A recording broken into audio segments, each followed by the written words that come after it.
Hi everyone, and it's a pleasure to share the stage with Bjarke here today. So we all know that we need to get off fossil fuels, and but we can do everything right. You know, we can shut down all of our coal and gas powered fired power stations. We can electrify the entire transport fleet, but we could still get it all wrong.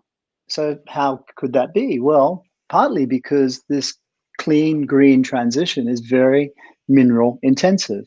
In fact, last month, the World Bank put out a report that said we will need a few billion tons of metals. In fact, 5 times more than the current production of metals will be required just to feed the green transition, let alone everything else that we're using metals for.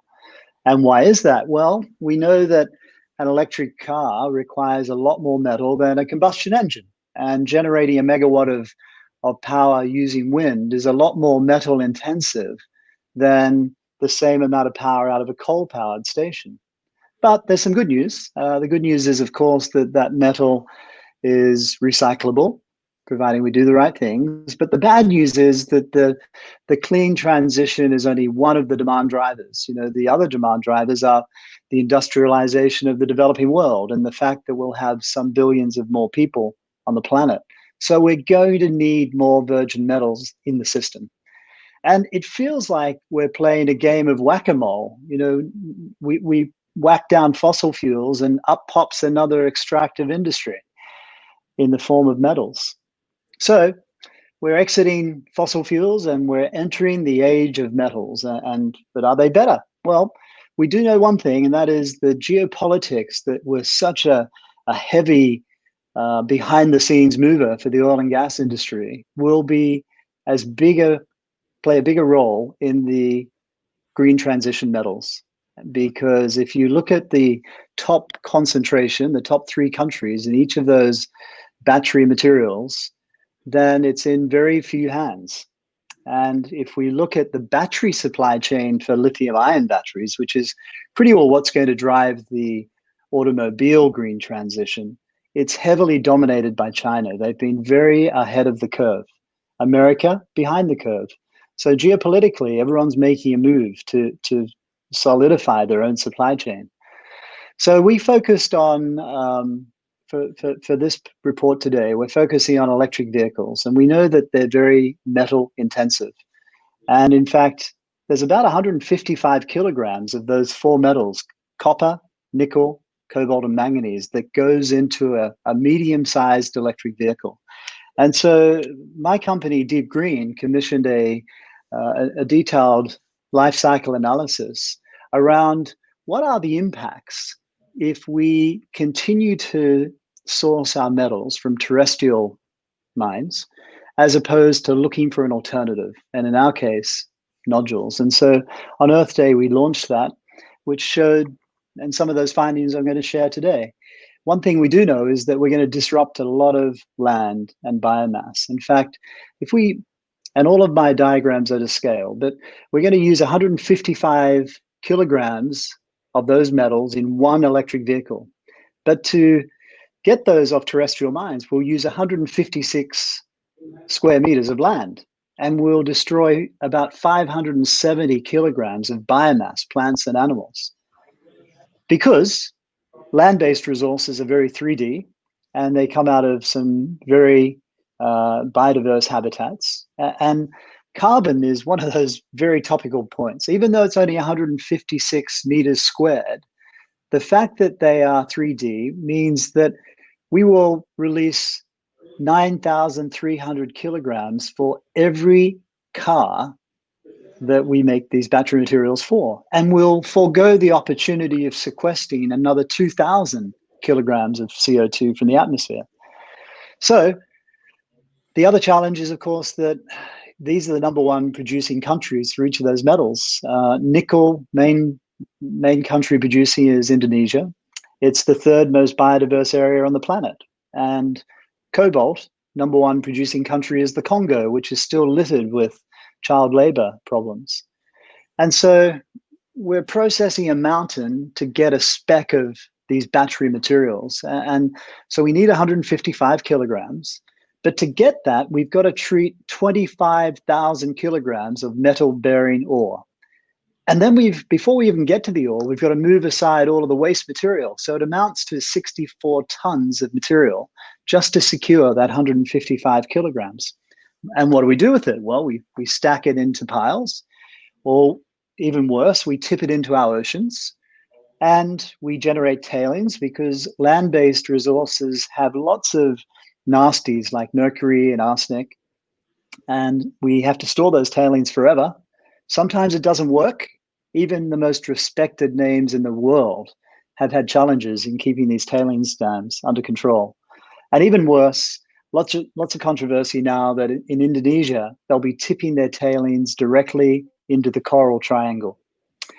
So if we look at the footprint of that one electric vehicle, we're going to emit around 13 tons of CO2. We're going to generate around 64 tons of waste, solid waste.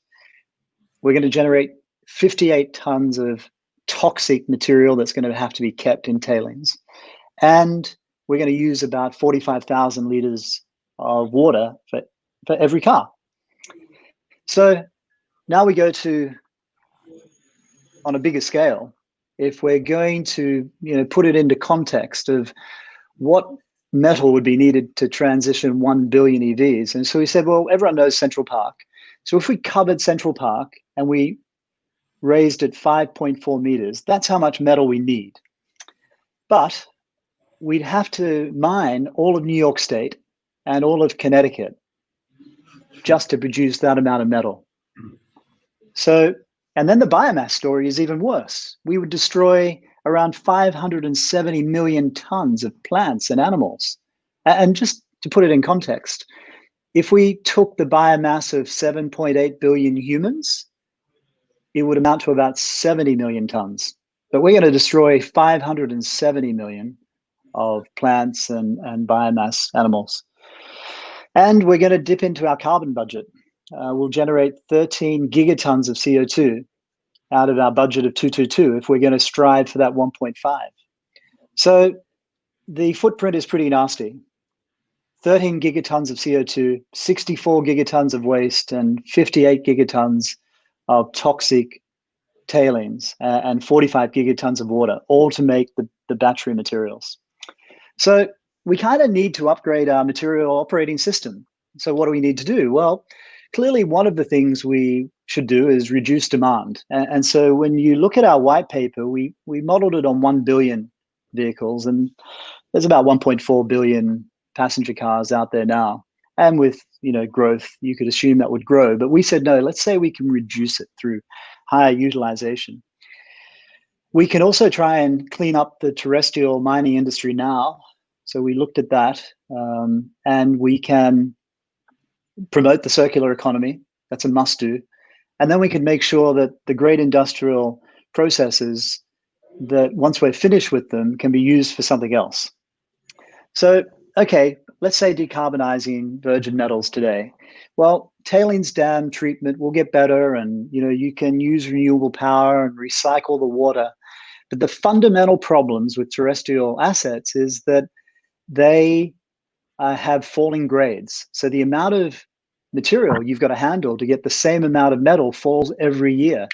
And the only resources that are left that are of high grade are in really troubling and difficult to operate in jurisdictions.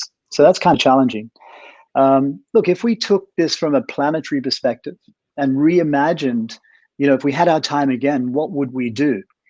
Well, I think we'd probably say there's a better source for supplying these materials to society. And I quote one of the authors of the United Nations Convention of the Law of the Sea, who in 1967 said, "Trillions of ugly little rocks lying in the darkest depth of all creation." And this is what they are. If you can see my image, I'm holding one in my hand, and they're called polymetallic nodules. And miraculously, everything we need to be able to build a electric vehicle battery cathode is in here. So it has a high grade of nickel, of copper, of cobalt, and manganese. So it's an amazingly unique resource. And the other amazing thing is that it doesn't have the deleterious elements, the arsenic, the mercury, which creates all the problems with land-based resources. And that's because they grow through a precipitation process. So they precipitate the metals that are either in solution in the ocean or that are in the sediment on the ocean floor. It's a very unique resource. So if I put that in scale, so we saw before we've got to touch 64,000 kilograms of rock to get our 155 kg of metal. But when it comes to nodules, we'd only have to touch 6,000 kilograms of nodules. So, and you can imagine how much less water, how much energy, less energy that would use. But we'll have to disturb the seabed. So the oceans are around 360 million square kilometers. But the good news is these nodules are formed in very high concentration in one area. It's as though Mother Nature made them many years ago and said, listen, when you need to do this green transition, I'll be here waiting. Because in 500,000 square kilometers, there's enough battery materials to build those 1 billion EVs. So it's pretty amazing. And we're in the high seas. We're regulated by the International Seabed Authority, which is a little bit like the United Nations. It has 168 members, all sovereigns, and they have already put aside over 1.4 million square kilometers as protected areas. And the footprint is a fraction compared to land-based mining. Will generate 90% less CO2 than to create the same amount of metal that 5.4 meters high across Central Park than land-based. Will generate no solid waste because every single part of this nodule is usable material. Will use 89% less water and will virtually eliminate tailings. So we'll use, we know the ocean's 70% of the planet, and so we'll use 500,000 square kilometers, but our biomass impact is a fraction compared to land-based.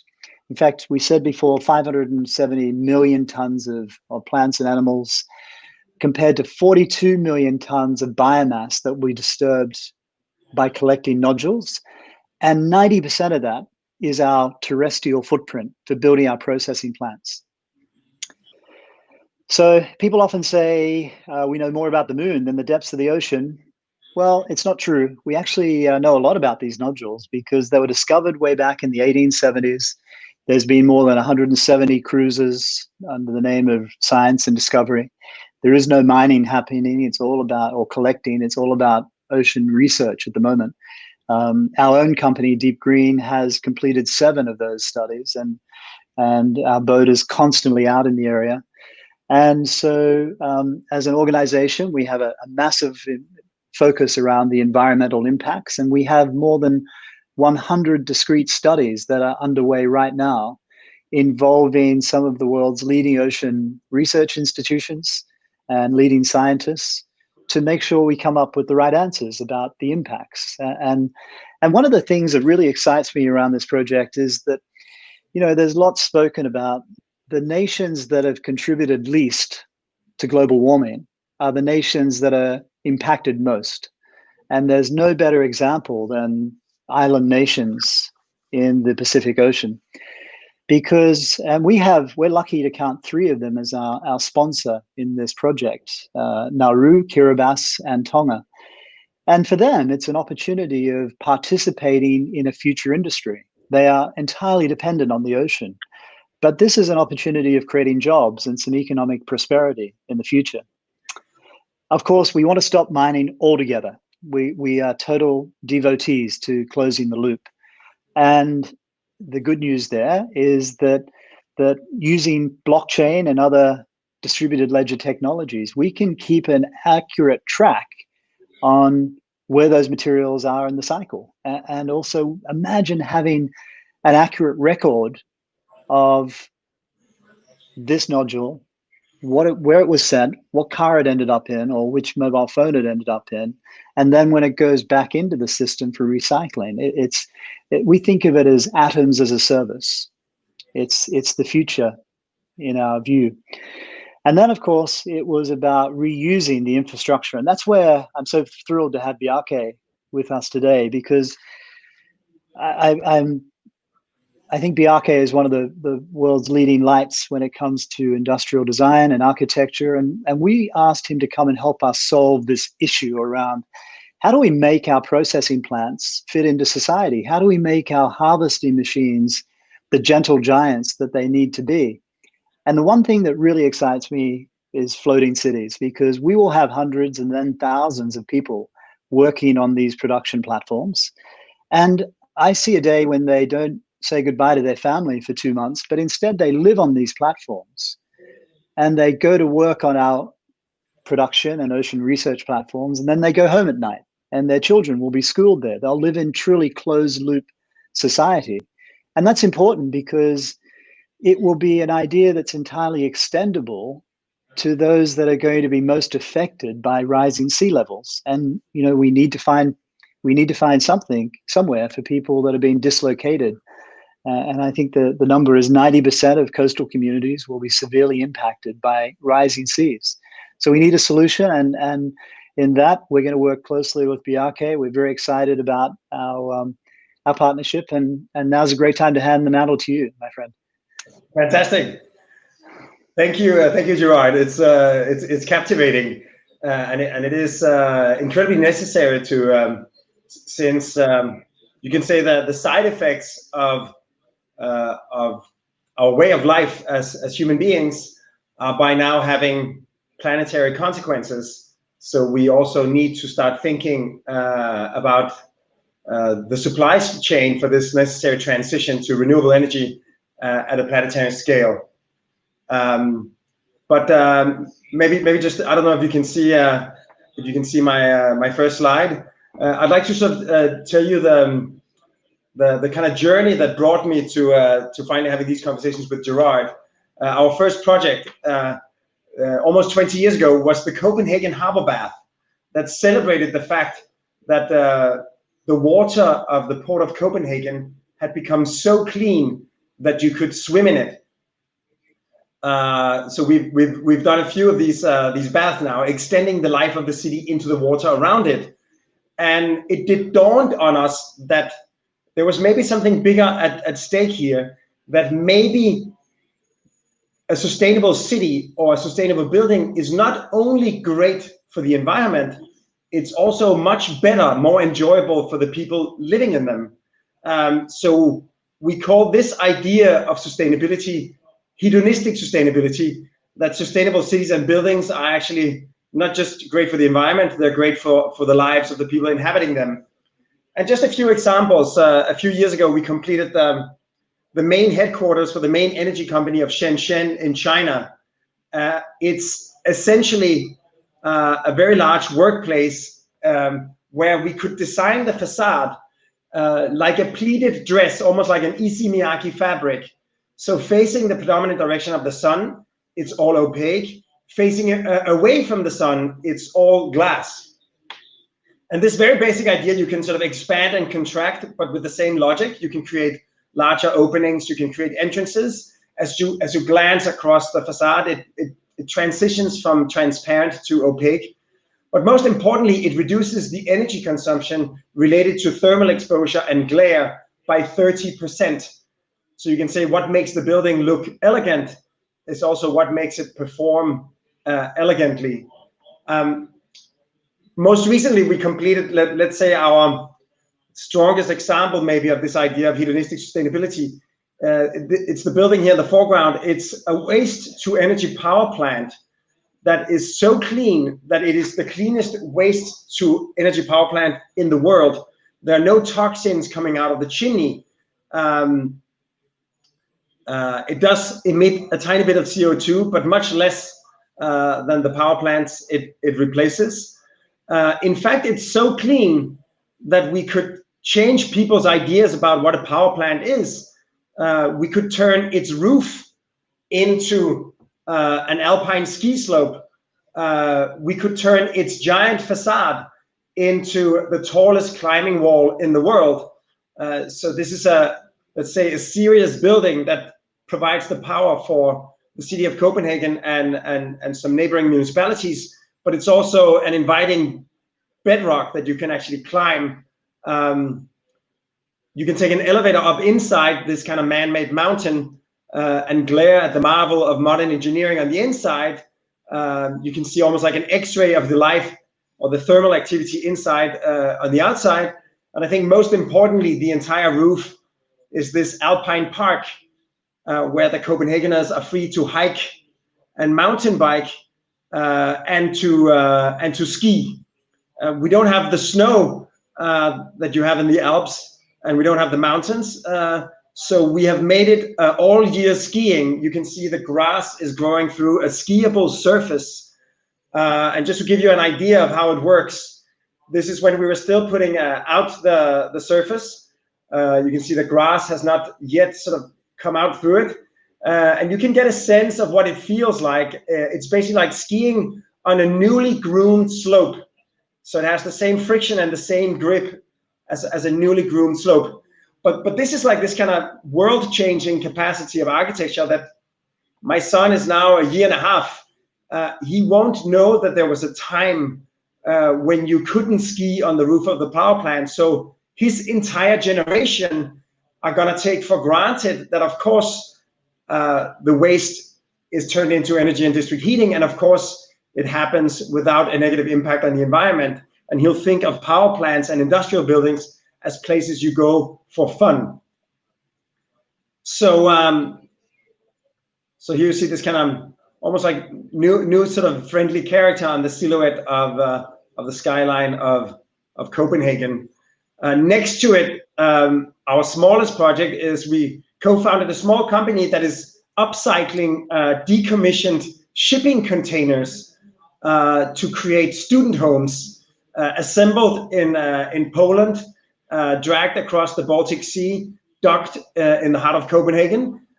This little home provides homes for 12 students. They have a waterfront view. They can jump out of their window into the clean and swimmable port of Copenhagen. The roofs are photovoltaic, powering a heat pump. So all of the heating for the homes are coming from the excess heat of the port.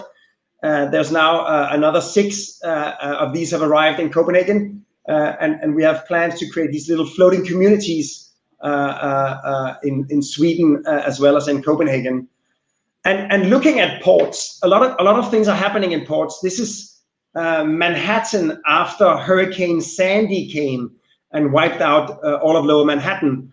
Right after, we were invited to look at creating the necessary flood protection for all of Manhattan, but to do it in such a way that it would not become a seawall segregating the life of the city from the water around it. And we got inspired by the High Line. The High Line is essentially this amazing park. It's the second most popular park in New York. And it's essentially decommissioned train tracks that have now been added social and environmental programs. So we thought, what if we don't have to wait for all of the infrastructure for resiliency to get decommissioned before it becomes positive for the social life and the environmental life of the city? So we teamed up together with different user groups to look at the entire waterfront of Manhattan. This is the FDR, the elevated highway. We're looking at turning the underside, animating it for community programs with this kind of gently raised permanent furniture that is just enough of an elevation change to resist an incoming flood. So making the waterfront more enjoyable, but also more resilient. Further up the East River, we have created these man-made hillsides that provide access across the highway. Now it's down at grade, but also protect the city from incoming storm surges. And finally, in Lower Manhattan, we're sort of looking at ways to sort of integrate ourselves almost like a chameleon in the existing urban landscape and just gently upgrade it to create this kind of flood barrier that is not detrimental to the life of the city or its connection to the water. It actually makes the waterfront more accessible and more enjoyable, while also making it protected from the next Hurricane Sandy. And you can say the challenges that Manhattan are facing. So we call this project the Dry Line. It's scheduled to break ground as soon as the Corona quarantine is over. New York shares this fate with most of the large cities in the world, that they're going to be exposed to rising seas. So we started looking into, could we create a floating city almost like the student housing at the scale of a city, base it on or anchor it on the 17 Sustainable Development Goals of the United Nations. So we would have to provide all of the energy with the locally available renewable resources. We would have to sort of supply ourselves with fresh water from what is available, produce all our food locally, which also means a pescatarian and vegetarian diet. Dairy is simply too resource intensive. And finally, to deal and extract all of the energy and all of the recyclables out of our waste. So you can say, when you design a traditional city, you're dividing land into different properties, and you're funneling roads for vehicles. In this case, we started by all of the renewable energy resources and resources like water. And then we started sort of creating a man-made ecosystem in the form of a floating city. The city blocks are like little islands, pontoons, 500 feet in diameter. They can be towed and anchored to each other. Different waterfronts can be added. The building mass is going to be relatively low to keep the center of gravity low. And there'll be an element of farming in each city block. Photovoltaics to provide shade and harvest energy, using light materials, renewable materials like bamboo and laminated veneer lumber. Any architecture, of course, is possible. And they float on a pontoon similar to our student housing that contains the back of house for water storage, for energy storage, for waste treatment, and for farming. So in a way, you can almost see it as this kind of section of efficient agriculture above grade, in aquaponics and aeroponics below, fish farming underneath, and finally biorock as a way of anchoring to the ground. So it's a city block for 300 residents, a neighborhood for 1,500 residents, and a small city for 10,000. So just to give you a sense of scale, this is Manhattan by comparison, but of course, it's an organic thing that can grow and scale depending on its popularity and importance. So just to finish off with some glimpses of what this might look like, and of course, you see this kind of little archipelago of 10,000 inhabitants, all the different ways of moving around in water, a water plaza, like a port in the middle, a permaculture garden that is also a park, greenhouses that are also social spaces, even the space below as a kind of recreative area, the fish market that becomes like this kind of social gathering space at night. And then, of course, we've designed it culturally agnostic. So you can imagine a Middle Eastern interpretation in the architecture, or a Scandinavian interpretation, or even a sort of a Asian or Pacific interpretation. So essentially, like, let's say a journey that started 10 years ago or 20 years ago, when we discovered that because of investments into environmental technologies, the port of Copenhagen had become swimmable, has led to this kind of notion that might end up leading to the creation of self-sustained, sustainable floating cities in the Pacific Ocean.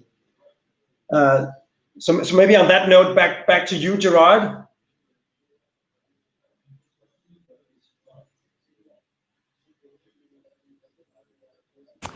Thanks, Bjarke. Inspiring stuff. And obviously, we're getting heap of questions through, so maybe we can take that into the next panel. But yeah, it helps. It lights up my eyes. Bjarke and Gerard, that was an absolutely fascinating session on both fronts and both your ventures. Thank you so much. That brings this session to a close. Now, don't miss the opportunity to join Bjarke and Gerard at the breakout Q&A. If you go to the CogX app, you can go and find breakout Q&A for this session under the What's Happening section, or by filtering for breakout Q&A. And there's already been a bunch of questions in. I'm sure they're going to tackle as many as they can in the time they have there. And I just want to thank you both again for being here at CogX 2020. Thank you very much. Want access to more CogX videos? Subscribe now for free at cogx.co.